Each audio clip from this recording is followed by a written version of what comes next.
Hello मेरे प्यारे दोस्तों। हेलो हेलो मेरे प्यारे दोस्तों। आज हम लोग ये है राजीव प्रकाशन की एनसीईआरटी का सॉल्यूशन है। इस पे आज हम क्लास 9 विज्ञान हम पूरा इसका डिस्कशन करेंगे इस पर, और हम लोग आज इसके बारे में अच्छे से पढ़ाई करेंगे। ये क्लास 9th का है, राजीव क्वेश्चन बैंक, और एकदम एनसीईआरटी का चैप्टर वाइज है। डिटेल से एक्सप्लेन करेंगे और आप इसे पढ़ करके अच्छा नंबर्स उठा सकते हैं।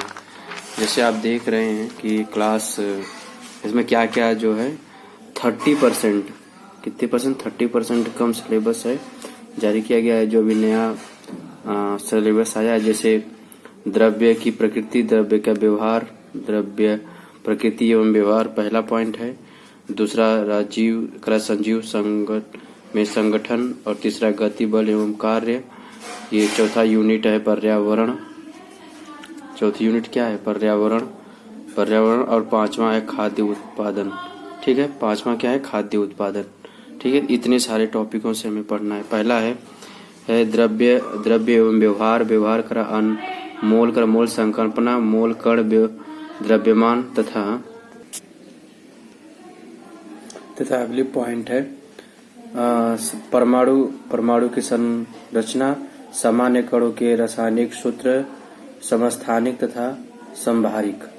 दूसरा यूनिट में है स्वास्थ्य एवं रोग स्वास्थ्य तथा उनका खबर होना, संक्रमण एवं असंक्रमण बीमारियां, कारण एवं लक्षण, सजीव नहीं सूक्ष्म जीव द्वारा उत्पन्न रोग, वायरस, बैक्टीरिया एवं प्रोटोजोइनस एवं उनकी रोकथाम, उपचार के लिए नियम एवं रोकथाम, ये क्या है? पल्स पोलियो कार्यक्रम। अच्छा, इसमें देखते हैं अगला पॉइंट में यूनिट जो 3 है, इसमें करा कि ग्राफिक विधि से गति के कारण समीकरण की उत्पत्ति, एक समान वृत्तीय गति का प्रारंभिक धारणा, बल एवं न्यूटन का नियम, संवेग संरक्षण की प्रारंभिक धारणा, और गुरुत्वाकर्षण, द्रव्यमान और भार मुक्त पतन, और प्लवन अपेक्षित घनत्व की प्रारंभिक धारणा, और कार्य, ऊर्जा एवं सामर्थ्य। ये सब पॉइंटें हैं। ठीक है, चौथा में है प्राकृतिक संरक्षण, वायु की गति पवने एवं भारत में वर्षा लाने में भूमिका, जौ एवं रासायनिक चक्र, कार्बन। ठीक है, और इसमें पांचवा पॉइंट रहेगा खाद्य उत्पादन, पादप एवं जंतुजनक गुणवत्ता, सर्वधर्म हेतु चयन एवं प्रबंधन। इस तरह पॉइंटें हैं जिसमें हम लोग आज देखेंगे कि इसमें कौन कौन से पॉइंट पहला लेसन से पूरा इम्पोर्टेंट है। ये सारी पॉइंटें हैं। पहला पॉइंटें हैं निम्नलिखित विलयन तैयार करना कौन कौन से इसमें है? पहला तैयार करने में आएगा नमक, चीनी तथा फिटकरी का वास्तविक विलयन बनाना, मिट्टी, खड़िया और महीन बालू का जल में निलंबन तैयार करना, और सी में है जल में मंड और जल के अंडे की सफेदी की कोलाइडी का निम्नलिखित के आधार पर अंतर स्पष्ट करना। देखिए, जो पहली पॉइंट है इसमें, जो पहली पॉइंट है ये पारदर्शिता, छनना और अस्थायित्व, ये सारी पॉइंटें एक साथ हम लोग प्रयोग करेंगे। निम्नलिखित में तैयार करना, क्या क्या तैयार करना है हमको? निम्नलिखित में तैयार करना करा कि मिश्रण, यौगिक और निम्नलिखित तथ्यों के आधार पर प्रखर लौह चूर्ण तथा सल्फर पाउडर के अंतर स्पष्ट करना, मदिखावटी यानी सामाजिकता तथा विषमिकता और चुंबकीय के प्रति व्यवहार, कार्बन डाइऑक्साइड विलयन के प्रति व्यवहार और ऊष्मा का प्रभाव। ये इम्पोर्टेंट है, ये समझ लीजिए, बहुत ही इम्पोर्टेंट है ये पॉइंट। ठीक है, अगले पॉइंट में हम चलते हैं। देखिए, बालू तथा बालू नमक तथा अमोनियम क्लोराइड मिश्रण के घटक का अलग करना। और चौथा पॉइंट है निम्नलिखित अभिक्रिया क्रियान्वयन करना तथा उन्हें भौतिक और रासायनिक परिवर्तन में वर्गीकृत करना। पहला पॉइंट है कि जल में लौह तथा कॉपर सल्फेट विलयन, और बी में मैग्नीशियम छीनन का वायु में दहन, और सी में जिंक तथा सल्फ्यूरिक अम्ल, और डी में है कार्बन सल्फेट क्रिस्टल को गर्म करना, और में सोडियम सल्फेट तथा बोरिक क्लोराइड का जल में विलयन। ठीक है। पांचवा है प्याज की छिल्ली एवं मानव गाल की कोशिकाओं की अस्थायी ठीक है अभिरंजित करा की क्लाइड्स तैयार करना और निरीक्षण तथा रेखांकित चित्र करना। और पौधों में पैरेनकाइमा पौधों में पैरेकाइमा और कोलेनकाइमा और स्केलेरकाइमा उत्तेजक में पहचान करना। जंतु में अरेखित एवं कार्डियक पेशी तंत्रिका कोशिका की तैयार स्लाइड्स का अध्ययन, पहचान एवं नामांकित चित्रण। ठीक है। सातवां में करा कि बर्फ का गलनांक एवं जल का गलनांक ज्ञात करना, गलनांक एवं क्वथनांक ज्ञात करना। और आठवां में है ध्वनि के परावर्तक के नियम का सत्यापन करना। नौवां में करा कमानीदार तराजू तथा मापक सिलेंडर का उपयोग करके किसी ठोस जल से अधिक घनत्व ज्ञात करना। ठीक है। ये पॉइंट है, थोड़ा इम्पोर्टेंट है। और किसी ठोस को निम्नलिखित में करा विसर्जित करने पर उनके भार में होने वाले करा हानि के मध्य संबंधित स्थापित करना। पहला होता है नल का जल, खारे पानी की किन्हीं ठोसों को डालने पर उनमें द्वारा स्थापित जल का भार। ठीक। खींचे हुए धागे में कंपन संचरण यानी फैलाव या प्रसार की गति ज्ञात करना।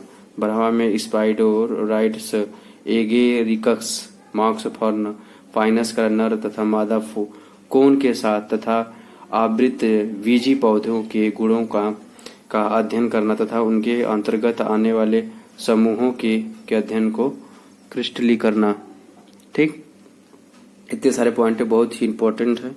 अब आ रहा है चौथा 14 पॉइंट रासायनिक क्रिया में द्रव्यमान संरक्षण के नियम का सत्यापन करना। 15 में एक बीजीपत्री एवं द्विबीजपत्री पौधों के जड़ तना उत्पत्ति के पुष्प ब्राह्मण ठीक है आकृति अध्ययन करना। ठीक। और आते हैं प्रोजेक्ट वाले। अब सीधे आते हैं हम लोग विषय सूची पर। मेन पॉइंट है क्या क्या हम लोग को पढ़ना है, एक बार देख लेते हैं। पहला है कि हमारे आसपास के पदार्थ। ठीक है। हमारे आसपास के पदार्थ शुद्ध हैं। परमाणु एवं अणु, परमाणु की संरचना और 2 स्तरीय इकाई में है करा के सजीव जीव जगत में संगठन। परमाणु का मौलिक इकाई ऊतक और जीवों में विविधता। और ये तीसरी यूनिट है गति, बल तथा गति के नियम, गुरुत्वाकर्षण, कार्य तथा ऊर्जा, ध्वनि। इतनी सारी पॉइंटें हम लोग आज पढ़ेंगे। मेन पॉइंटें क्या क्या है ये हम लोग को बहुत ध्यान से देखना पड़ेगा। हेलो मेरे प्यारे दोस्तों, आपको मेरे यूट्यूब चैनल में बहुत बहुत स्वागत है। आज हम लोग इकाई 1 और द्रव्य, प्रकृति एवं व्यवहार पढ़ेंगे। हमारे आसपास के पदार्थ करा कि कोई वस्तु जो स्थान घेरती है और जिसे संहति होती है पदार्थ कहलाती है। पदार्थ छोटे छोटे कणों से मिलकर बना होता है। दूसरी पॉइंट है द्रव्य सूक्ष्म कणों से मिलकर बनता है। हमारे आसपास द्रव्य 3 अवस्थाओं में विद्यमान होते हैं, ठोस, द्रव एवं गैस।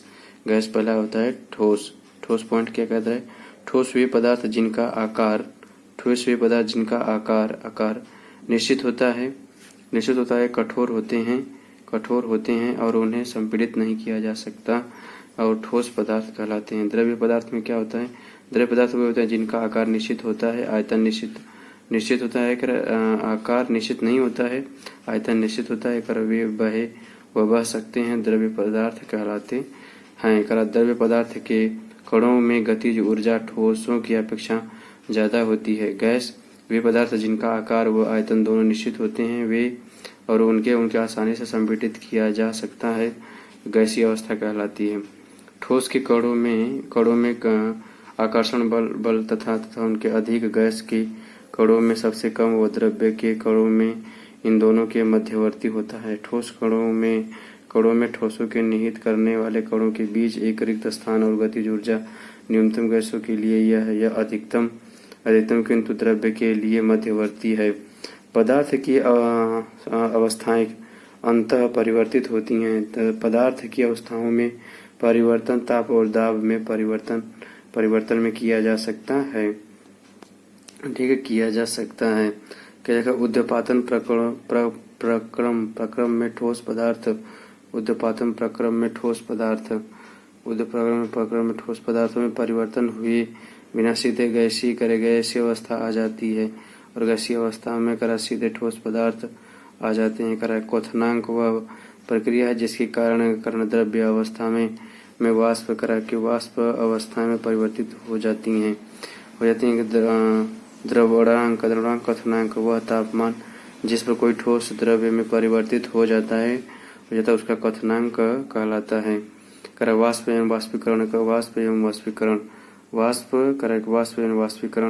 वह प्रक्रिया जिसमें कोई द्रव्य क्वथनांक से कम ताप पर वाष्प में परिवर्तित हो जाता है वाष्पीकरण कहलाता है। यह द्रव्य के तल पर की होती है।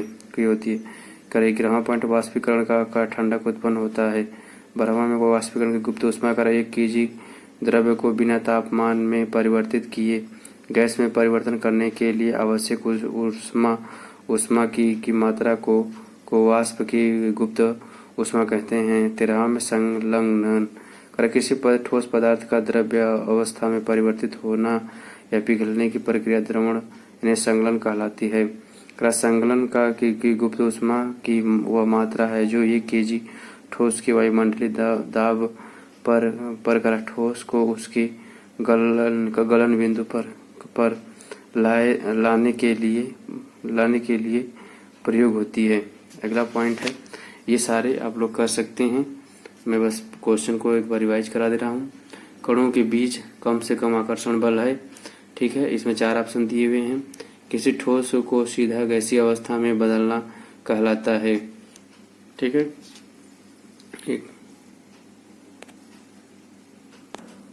बहुविकल्पी प्रश्न में है, कणों के बीच सबसे कम आकर्षण बल है, गैसों में है। किसी ठोस का सीधे ही गैसीय अवस्था में बदलना कहलाता है। उद्यपातन कहलाता है। उद्यपातज पदार्थ है। कि दोनों है। कौन कौन है? अमोनियम क्लोराइड और नेप्थलीन। और चौथा पॉइंट है, किसी ठोस को द्रवित करने के लिए चाहिए निम्न ताप व उच्च दाब। 5वां वाष्पीकरण वह प्रकरण है जिसमें जल वाष्प में बदलता है। इसमें से अपने क्वथनांक से कम ताप पर, और इसमें शुष्क बर्फ है, ठोस कार्बन डाइऑक्साइड। और 7वां कणों के मध्य सबसे कम स्थान होता है ठोसों में। और 8वां पदार्थ के कणों, ये क्या है? सभी उपयुक्त हैं। ठीक है, और डी में है सर्दी निम्नलिखित पदार्थ नहीं है सर। ठीक है, सर्दी है, ये सर्दी।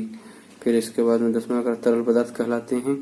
ये है द्रव और गैस होते हैं। किसी ठोस को उसके गलनांक पर गर्म करने पर क्या होता है? ताप में वृद्धि नहीं होती है किसी ठोस पर। ठीक है, और जिस ताप पर द्रव्य का वाष्प दाब वायुमंडलीय दाब के बराबर हो जाता है उस ताप को कहा जाता है, वो क्वथनांक कहलाता है। किसी ताप पर गर्म करने के बिना द्रव्य के सतह अणुओं को धीरे धीरे वायु में मिलने की क्रिया को कहते हैं, इसको कहते हैं वाष्पन।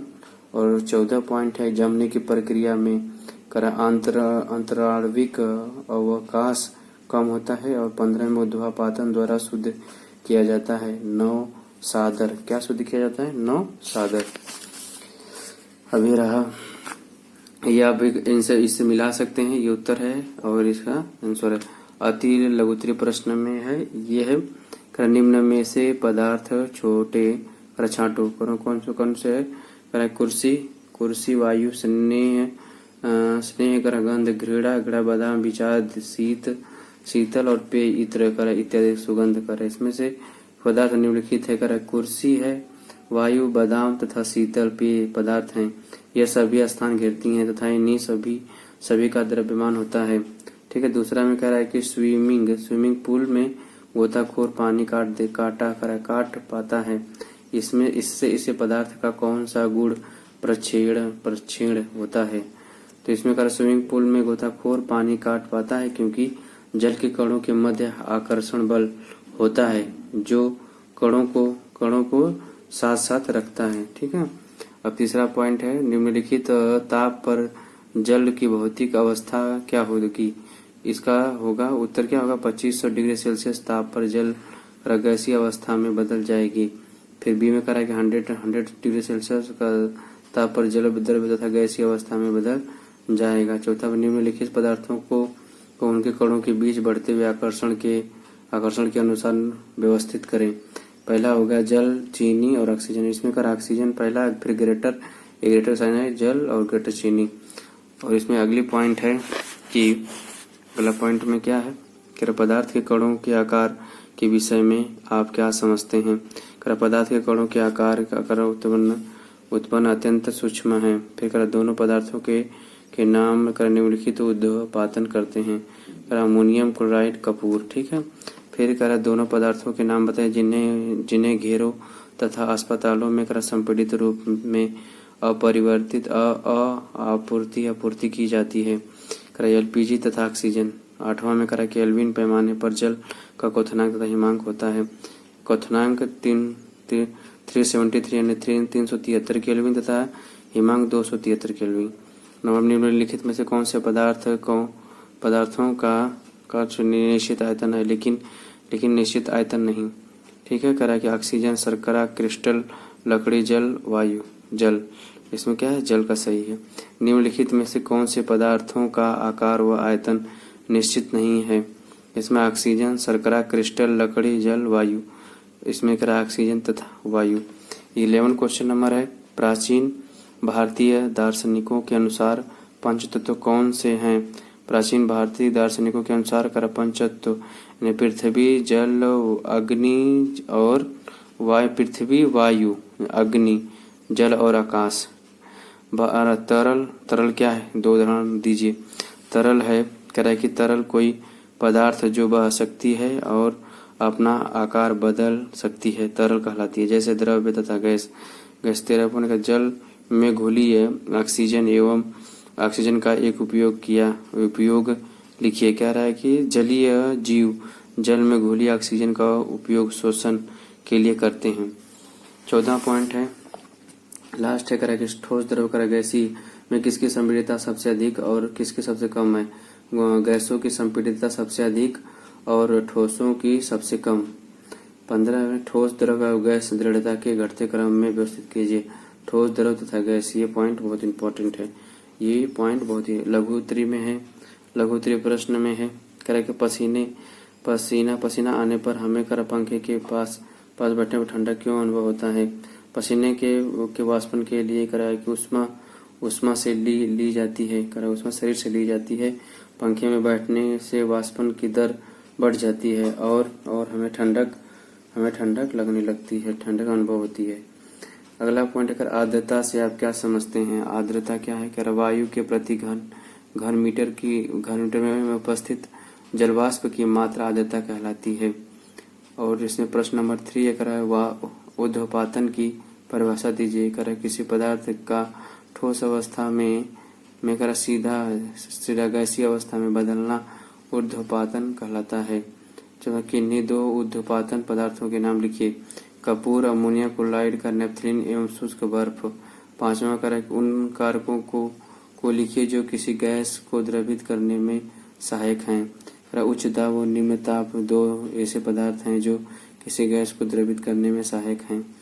फैला देने वाले गीला कपड़े क्यों जल्दी सूख जाते हैं। फैला देने वाला गीला कपड़े जल्दी सूखते हैं क्योंकि फैलाने में से उनकी सतह का क्षेत्रफल बढ़ जाता है और जल के वाष्पन की दर बढ़ जाती है। फिर 7वां पॉइंट है, 7वां में पदार्थ के कणों की क्या विशेषताएं होती हैं।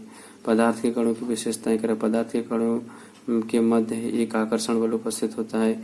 पदार्थ के कणों के मध्य पर्याप्त रिक्त स्थान होता है।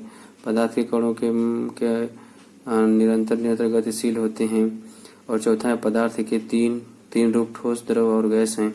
पदार्थ की ये अवस्थाएं उनके कणों की विभिन्न विशेषताओं के कारण होती हैं। 8वां पॉइंट है, करा किसी किसी भी पदार्थ की अवस्था परिवर्तन के दौरान तापमान स्थिर क्यों रहता है? किसी पदार्थ का तापमान बढ़ाने पर वह निश्चित ताप पर अवस्था में परिवर्तन करके दूसरी भौतिक अवस्था प्राप्त कर लेता है। तो अब उसका ताप स्थिर रहता है, क्योंकि अब करा समस्त ऊष्मा अवस्था में परिवर्तन के काम आती हैं, तथा यह तब तक रहता है जब तक पदार्थ अवस्था में दूसरी पूर्ण रूप से बदल न जाए। ऐसी ऊष्मा को पदार्थ की गुप्त ऊष्मा कहते हैं। 9वां पॉइंट है, वायुमंडलीय गैसों को द्रव्य में परिवर्तन करने के लिए कोई निम्नलिखित विधि सुझाइए। उत्तर, हम जानते हैं कि पदार्थ की अवस्थाएं दाब व ताप के द्वारा तय होती हैं। ताप कम करके व दाब बढ़ाकर पदार्थ की अवस्था परिवर्तन किया जा सकता है। वायुमंडलीय गैस की ऊंचाई ऊपर ऊंचाई पर ताप कम होने के कारण गैसीय संघनित होकर बादलों में बदल जाती है, जो द्रव की छोटी छोटी बूंदों से मिलकर बना होता है। 10वां पॉइंट है, एसीटोन पेट्रोल या इत्र डालने पर हमारी हथेली ठंडी क्यों हो जाती है? एसीटीन पेट्रोल या इत्र शीघ्रता से वाष्पीकृत हो जाता है।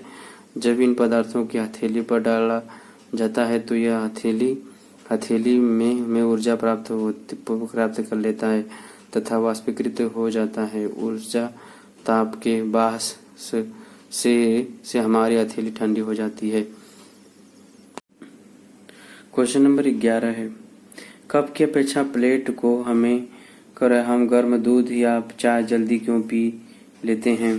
कह रहा है कि वाष्पीकरण या करवाष्पन एक सतही प्रक्रिया है। प्लेट की खाली सतह का क्षेत्रफल कप के क्षेत्रफल से अधिक होता है। कह रहा है कि प्लेट में दूध या चाय का वाष्पीकरण कम की अपेक्षा तेजी से होता है, वे जल्दी से ठंडे हो जाते हैं। निम्नलिखित पदार्थों में गुणों में होने वाले अंतर तालिकाबद्ध कीजिए। पहला पॉइंट है, इसमें 3-4 पॉइंटें हैं। पहला है ठोस है, दूसरा द्रव, तीसरा गैस। इसमें पहला है आकार कह रहा है कि ठोसों का आकार निश्चित होता है या स्थिर आकृति बनाए रखते हैं। ठोसों द्रव में है कि ठोसों का आकार निश्चित नहीं होता, परंतु इन्हें करा किसी पात्र में डाला जाता है, करा इसी प्रकृति का ग्रहण कर लेते हैं, करा दृढ़ नहीं होते, वह बह जाते हैं। द्रवों का भी आयतन निश्चित होता है। अगला पॉइंट है इसमें गैस में करा कि ठोसों का आकार गैस का निश्चित नहीं होता है। करा गैसों दृढ़ नहीं होती हैं, करा गैसों का निश्चित या आयतन नहीं होता है। करा वे तो जितना स्थान घेरती हैं सारा ही घेर लेती हैं। गैसें बहुत अधिक संपीड़नशील होती हैं। करा गैसों के कणों के बीच करा आंतरिक बल बहुत कम होता है, अतः नगण्य होता है। करा प्रत्येक कण स्वतंत्रता पूर्वक गति कर सकता है और करा अधिक से अधिक आयतन घेरता है। करा गैसों के कारण तीव्र वेग से अनियमित गति से करते रहते हैं। ये तो पॉइंट इधर हो गई। अब आते हैं हम लोग आयतन में क्या कह रहा है? आयतन, ये रहा आयतन। दृढ़ता, ठोस द्रव ठोस दृढ़ होते हैं। करा कि इसमें दृढ़ नहीं होते हैं, ये बह सकते हैं। द्रवों का भी आयतन निश्चित होता है। तो ये सब आप अपना पढ़ लीजिएगा। ये सारे पॉइंट हैं जो कि बहुत इंपॉर्टेंट है। अब हम दीर्घ उत्तरीय प्रश्न कराएंगे। दीर्घ उत्तरीय प्रश्न में करा कि क्या होता है जब एक ठोस पदार्थ को गर्म किया जाता है? तो क्या होता है ये आप देख लीजिए। मैं इसको पढ़ के सुना दे रहा हूँ आप लोग को। जब एक ठोस पदार्थ को गर्म किया जाता है तब उसका तापमान कर बढ़ जाता है या उसके कणों की गति ऊर्जा बढ़ जाती है, जिसके कारण पदार्थ के कण अधिक तेजी से कंपन करने लगते हैं और कणों के मध्य की दूरी बढ़ जाती है और यह एक निश्चित गति होती है। कारक ऊष्मा द्रव्यमान ऊर्जा के आकर्षण बल के कारण बराबर हो जाता है और ठोस पिघलकर द्रव्य में परिवर्तित हो जाता है। यह तापमान पदार्थ का गलनांक कहलाता है। अतः ये हेडिंग है मेन वाली। अतः किसी पदार्थ का गलनांक वह तापमान है जिस पर कोई पदार्थ पिघलकर सामान्य वायुमंडलीय दाब पर द्रव में परिवर्तित हो जाता है। किसमें परिवर्तित हो? द्रव में परिवर्तित हो जाता है। उदाहरण के लिए बर्फ का गलनांक 273.16 केल्विन है। कर सुविधा के अनुसार इसे हमें 273 केल्विन लेते हैं। के को केल्विन कहते हैं। के को क्या कहते हैं? केल्विन। दूसरा पॉइंट है कर वाष्पीकरण या वाष्पन क्या है?